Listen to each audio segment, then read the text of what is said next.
नमस्कार साथियों, स्वागत है आप सभी का। तो आज की क्लास में हिंदी का एक टेस्ट होगा। तो टेस्ट के बारे में मैं आपको बता दूं कि टेस्ट में प्रश्नों की कुल संख्या 25 है और हर प्रश्न के लिए आपको 5 सेकंड का समय दिया जाएगा और उसके बाद सही आंसर बताया जाएगा।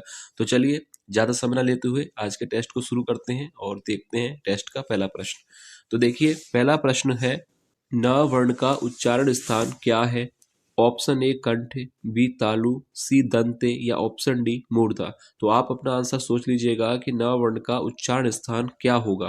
तो देखिए, यहाँ पर राइट आंसर हो जाएगा ऑप्शन सी, न वर्ण का उच्चारण स्थान होगा दंत। और आपको यहाँ पर एक बात याद रखनी है कि न कैसा वर्ण है, न एक नासिक के व्यंजन भी है, न नासिक व्यंजन है, नासिक के वर्ण है, ठीक है। तो इसका उच्चारण नाक से भी होता है, पर त वर्ग में आने के कारण इसे दंत वर्ण भी कहा जाता है। ये भी याद रखिएगा, जो लोग सोच रहे हैं कि इसका उच्चारण नाक से होता है तो सही है, पर त वर्ग में आने के कारण इसे दंत वर्ण भी कहा जाता है। और यह एक नासिक वर्ण भी है, क्योंकि वर्ग का 5वां अक्षर होने के कारण यह एक नासिक वर्ण है, याद रखिए। तो यहाँ पर ऑप्शन सी राइट आंसर होगा दंते।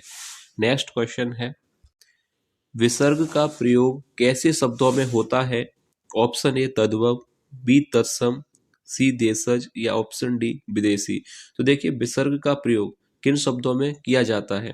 तद्भव शब्दों में या तत्सम शब्दों में, देशज या विदेशी। तो आप अपना आंसर सोच लीजिए। विसर्ग का प्रयोग होता है, ऑप्शन बी राइट आंसर होगा तत्सम शब्दों में।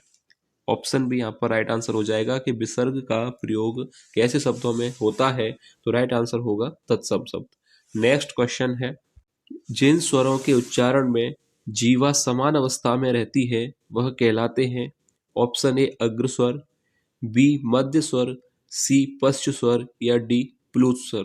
तो राइट आंसर क्या होगा कि जिन स्वरों के उच्चारण में जीव की स्थिति समान अवस्था में रहती है तो वह कौन से स्वर कहलाते हैं? तो इस प्रश्न का जो राइट आंसर होगा ऑप्शन बी यहाँ पर राइट आंसर होगा मध्य स्वर कहलाते हैं। नेक्स्ट क्वेश्चन है, कोई बच्चा नहीं खेलेगा रेखांकित शब्द होगा। ऑप्शन ए परिमाणवाचक विशेषण, बी गुणवाचक विशेषण, सी सार्वनामिक विशेषण या डी सर्वनाम। तो राइट आंसर क्या होगा? आप अपना आंसर सोच लीजिएगा कि कोई बच्चा नहीं खेलेगा, तो इस वाक्य में कोई शब्द क्या है? तो देखिए, यहाँ पर राइट आंसर हो जाएगा ऑप्शन सी सार्वनामिक विशेषण। क्योंकि सार्वनामिक विशेषण क्या होता है कि ऐसे शब्द जो संज्ञा के पहले आकर विशेषण का काम करते हैं सार्वनामिक विशेषण कहलाते हैं। तो यहाँ पर जो है कोई शब्द हो जाएगा सार्वनामिक विशेषण। नेक्स्ट क्वेश्चन है, वह दिन भर काम करता रहा किस अव्यय के भेद का उदाहरण है? ऑप्शन ए तुलना बोधक, बी स्थान बोधक, सी कालवाचक या डी रीतिवाचक।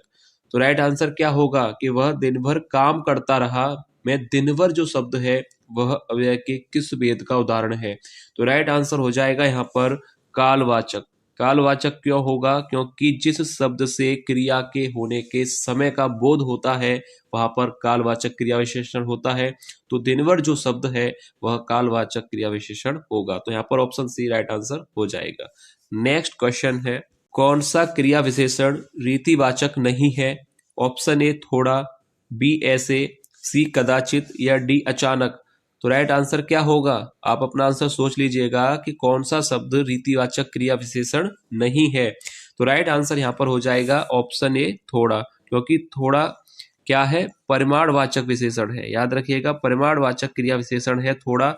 जबकि ऐसे, कदाचित और अचानक ये तीनों ही शब्द रीतिवाचक क्रिया विशेषण है। और रीतिवाचक क्रिया विशेषण क्या होता है कि ऐसे शब्द जो क्रिया के होने के ढंग या तरीके का बोध कराते हैं रीतिवाचक क्रिया विशेषण कहलाते हैं। तो राइट आंसर यहाँ पर हो जाएगा ऐसे, कदाचित और अचानक।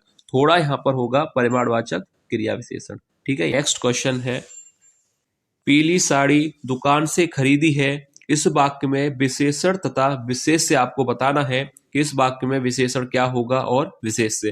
पीली साड़ी दुकान से खरीदी है, तो देखिए सरल प्रश्न है, तो यहाँ पर विशेषण क्या होगा? विशेषण यहाँ पर क्या होगा? जो संज्ञा और सर्वनाम की विशेषता बताए वह विशेषण होता है। तो साड़ी यहाँ पर क्या है? संज्ञा, इसकी विशेषता है पीली, तो यहाँ पर पीली हो जाएगा विशेषण और साड़ी हो जाएगा संज्ञा। तो यहाँ पर ऑप्शन पहला ही यहाँ पर सही हो जाएगा, पीली कॉमा साड़ी विशेषण और विशेष है। सरल प्रश्न था। नेक्स्ट क्वेश्चन है, नीता कपड़े धोती है वाक्य में क्रिया है। यहाँ पर प्रश्न सही कर लीजिएगा, विशेषण नहीं होगा। वाक्य में क्रिया आपसे पूछा है कि नीता कपड़े धोती है, वाक्य में क्रिया क्या है? अकर्मक है, सकर्मक है, या संयुक्त है, या नाम धातु? तो राइट आंसर क्या होगा? नीता कपड़े धोती है सरल प्रश्न है, ऑप्शन बी राइट आंसर हो जाएगा सकर्मक। सकर्मक यहाँ पर राइट आंसर होगा कि नीता कपड़े धोती है, वाक्य में क्रिया होगी सकर्मक क्रिया। नेक्स्ट क्वेश्चन है, किस समास में दोनों पदों के बीच में योजक चिन्ह लगता है? ए द्विगु, बी तत्पुरुष, सी द्वंद्व, या डी बहुब्रीहि? तो देखिए कौन सा समास है जिसके दोनों पदों के बीच में योजक चिन्ह का प्रयोग किया जाता है? तो राइट आंसर हो जाएगा ऑप्शन सी द्वंद्व समास में। ऑप्शन सी यहाँ पर राइट आंसर होगा। नेक्स्ट क्वेश्चन है, लेखक शब्द में कौन सा प्रत्यय लगा हुआ है? ऑप्शन ए क, बी इक, सी आक, या ऑप्शन डी अक? तो देखिए लेखक शब्द में प्रत्यय हो जाएगा ऑप्शन डी अक। याद रखिए ऑप्शन डी यहाँ पर राइट आंसर होगा। लेखक शब्द में किस प्रत्यय का प्रयोग किया गया है? अक। नेक्स्ट क्वेश्चन है, अधर का अनेकार्थक शब्द होगा? ऑप्शन ए बादल और विमान, या होठ और चंचल, संपत्ति, लाभ, या श्वेत घोड़ा? तो देखिए अधर का अनेकार्थक शब्द क्या होगा? तो यहां पर राइट आंसर होना चाहिए ऑप्शन बी होठ और चंचल। अधर का अनेकार्थक शब्द होगा होठ और चंचल। ऑप्शन बी राइट आंसर होगा। नेक्स्ट क्वेश्चन है, वाक्य में लिखते समय कोई शब्द छूट जाए तो किस चिन्ह का प्रयोग होता है? ए कोष्टक चिन्ह का, या बी निर्देशक चिन्ह, सी प्रश्न सूचक चिन्ह का, या डी त्रुटि चिन्ह का? तो देखिए वाक्य में लिखते समय अगर कोई शब्द छूट जाए तो वहां पर किस चिन्ह का प्रयोग किया जाएगा? त्रुटि चिन्ह का। ऑप्शन डी राइट आंसर हो जाएगा। प्रश्न सूचक चिन्ह तो बिल्कुल गलत है, निर्देशक और कोष्टक ये नहीं होंगे, क्योंकि कोई शब्द अगर छूट जाए तो वहां पर त्रुटि चिन्ह का प्रयोग किया जाएगा। नेक्स्ट क्वेश्चन है, जो पढ़ेगा वह उत्तीर्ण होगा वाक्य कैसा है? संदेहवाचक, या बी संकेतवाचक, सी आज्ञावाचक, या डी विधानवाचक? तो आप अपना आंसर सोच लीजिए कि जो पढ़ेगा वह उत्तीर्ण होगा, तो यह कैसा वाक्य होगा? संदेह है यहाँ पर या संकेत है? तो देखिए आज्ञा तो नहीं है, तो सी और डी तो गलत है। ऑप्शन ए और बी में से ही राइट आंसर होगा कि जो पढ़ेगा वह उत्तीर्ण होगा, तो यह एक संकेतवाचक वाक्य है। ऑप्शन बी राइट आंसर हो जाएगा। नेक्स्ट क्वेश्चन है, हरि गीत का किस प्रकार का छंद है? ए वर्णिक व्रत, बी मात्रिक छंद, सी मुक्त छंद, या डी वार्णिक छंद? तो देखिए हरि गीत का किस प्रकार का छंद है ये पूछा जाता है प्रश्न, इसलिए इसको टेस्ट में लिया गया है। तो राइट आंसर हो जाएगा यह एक सममात्रिक छंद है। ऑप्शन बी बिल्कुल सही उत्तर होगा कि हरि गीत का किस प्रकार का छंद है? यह एक सममात्रिक छंद है। याद रखिए ऑप्शन बी बिल्कुल सही उत्तर होगा। नेक्स्ट क्वेश्चन है, अधिकृत का विलोम शब्द है? ए अनाधिकृत, बी अनधिकृत, या सी अनाधिकारिक, या डी प्राधिकृत? तो देखिए अधिकृत का विलोम शब्द क्या होगा? तो यहाँ पर इस प्रश्न का जो राइट आंसर होगा ऑप्शन बी अनाधिकृत। याद रखिए ऑप्शन बी राइट आंसर हो जाएगा। नेक्स्ट क्वेश्चन है, अपरिणित निम्न में से किस वाक्य के लिए प्रयुक्त होता है?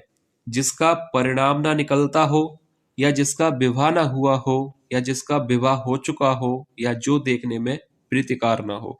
तो अपरिणित शब्द का क्या है अर्थ, किसके लिए प्रयुक्त होगा? तो यहाँ पर राइट आंसर होगा जिसका विवाह ना हुआ हो। जिसका विवाह ना हुआ हो के लिए होगा अपरिणित। जिसका विवाह हो चुका हो ये गलत है। जिसका विवाह ना हुआ हो के लिए हो जाएगा एक शब्द अपरिणित। नेक्स्ट क्वेश्चन है, महोत्सव का संधि विच्छेद होगा? ऑप्शन दिए गए हैं, तो राइट आंसर क्या होगा? महोत्सव का संधि विच्छेद क्या होगा? और ये पूछा जाता है प्रश्न, इसलिए इसको टेस्ट में लिया गया है। संधि विच्छेद से पूछा जाएगा महोत्सव का संधि विच्छेद क्या होगा?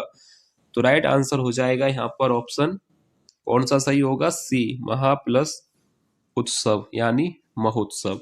नेक्स्ट क्वेश्चन है, अपनी विवाहिता स्त्री से उत्पन्न पुत्र क्या कहलाएगा? ए जरायुज, बी जारज, सी दत्तक, या डी औरस? तो देखिए अपनी विवाहिता स्त्री से उत्पन्न पुत्र कहलाएगा औरस पुत्र। ऑप्शन डी राइट आंसर होगा। और ये इंपोर्टेंट प्रश्न है, और ये हो सकता है इस बार पूछा जाए कि अपनी विवाहिता स्त्री से उत्पन्न पुत्र औरस पुत्र होगा और गोद लिया हुआ पुत्र कहलाता है दत्तक पुत्र। ये भी याद रखिए, ऑप्शन सी क्या होगा, गोद लिया हुआ पुत्र दत्तक पुत्र होगा और अपनी विवाहिता स्त्री से उत्पन्न पुत्र औरस पुत्र होगा। नेक्स्ट क्वेश्चन है, तत्सम शब्द का चयन कीजिए।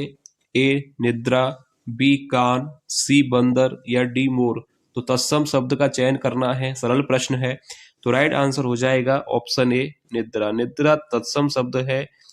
कान, बंदर और मोर ये तीनों ही शब्द तद्भव शब्द हैं। कान का कर्ण होगा और बंदर का वानर और मोर का मयूर। तो ये तीनों ही तद्भव शब्द हैं और निद्रा जो है तत्सम शब्द है। नेक्स्ट क्वेश्चन है, अद्री शब्द का अर्थ क्या है। ए दुख, बी गीला, सी व्यर्थ या डी पर्वत। अद्री शब्द का अर्थ क्या होगा। तो यहाँ पर राइट आंसर हो जाएगा ऑप्शन डी पर्वत। अद्री शब्द का अर्थ होगा पर्वत। नेक्स्ट क्वेश्चन है, निम्न में से अशुद्ध वर्तनी वाला वाक्य है। ए जमींदार के पास 2 सिपाही थे, उसे धोखा देकर लूट लिया। या सी तुम किस कक्षा में पढ़ते हो। या डी लोग मजदूरों का शोषण करते हैं। तो यहाँ पर राइट आंसर क्या होगा, अशुद्ध वर्तनी वाला वाक्य इनमें से कौन सा है। तो देखिए सरल प्रश्न है, ऑप्शन बी यहाँ पर सही हो जाएगा। उसे धोखा देकर लूट लिया की जगह यहाँ पर देखिए गलत लिखा गया है, वर्तनी अशुद्ध है, धोखा देकर लूट लिया यह सही होता। तो यहाँ पर ऑप्शन बी राइट आंसर होगा।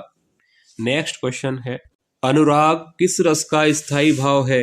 ए शांत रस, बी वीर रस या सी रौद्र रस या डी वात्सल्य रस। तो राइट आंसर क्या होगा, अनुराग किस रस का स्थायी भाव है। इंपॉर्टेंट प्रश्न है परीक्षा के लिए।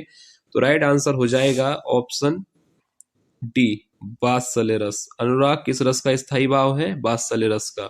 नेक्स्ट क्वेश्चन है, निम्न में से अशुद्ध वर्तनी वाला शब्द है। ए अध्याय, बी आजीविका, सी उज्ज्वल या डी अभ्यस्त। तो राइट आंसर क्या होगा, अशुद्ध वर्तनी वाला शब्द कौन सा है। तो देखिए अध्याय यहाँ पर बिल्कुल सही लिखा गया है, आजीविका भी यहाँ पर बिल्कुल सही है और अभ्यस्त ये तीनों ही वर्तनी शुद्ध हैं। तो ऑप्शन सी यहाँ पर राइट आंसर होगा। उज्ज्वल यहाँ पर गलत लिखा गया है, उज्ज्वल की वर्तनी अशुद्ध है। नेक्स्ट क्वेश्चन है, ठंडा पानी ठंड पैदा करता है, वाक्य में विशेष क्या है। ए ठंडा, बी ठंड, सी पानी या डी इनमें से कोई नहीं। तो राइट आंसर क्या होगा, ठंडा पानी ठंड पैदा करता है, वाक्य में विशेषण अगर आपसे पूछा जाता तो ऑप्शन ए राइट होता, क्योंकि विशेषण अगर आपसे पूछा जाता तो ठंडा क्या है, विशेषण है, और अगर आपसे पूछा गया है विशेष से तो वो हो जाएगा पानी। तो ऑप्शन सी राइट आंसर हो जाएगा। नेक्स्ट क्वेश्चन है, कौन सा शब्द हमेशा बहुवचन में प्रयोग किया जाता है। ए शिशु, बी आंसू, सी भक्ति या डी छात्र। तो कौन सा शब्द है जो हमेशा बहुवचन में प्रयोग किया जाता है। तो राइट आंसर हो जाएगा ऑप्शन बी आंसू। आंसू एक ऐसा शब्द है जो सदैव बहुवचन में प्रयोग किया जाता है। तो ऑप्शन बी यहाँ पर राइट आंसर हो जाएगा। तो यह था आज के टेस्ट का लास्ट प्रश्न। तो आप लोग कमेंट करके बताइएगा कि 25 में से कितने प्रश्न आपके सही गए। ठीक है, तो आप लोग कमेंट करके बताइए कि 25 में से कितने प्रश्न आपके सही गए हैं और आपको यह टेस्ट कैसा लगा है। तो चलिए मिलेंगे नेक्स्ट क्लास में और महत्वपूर्ण प्रश्नों के साथ। तब तक के लिए धन्यवाद।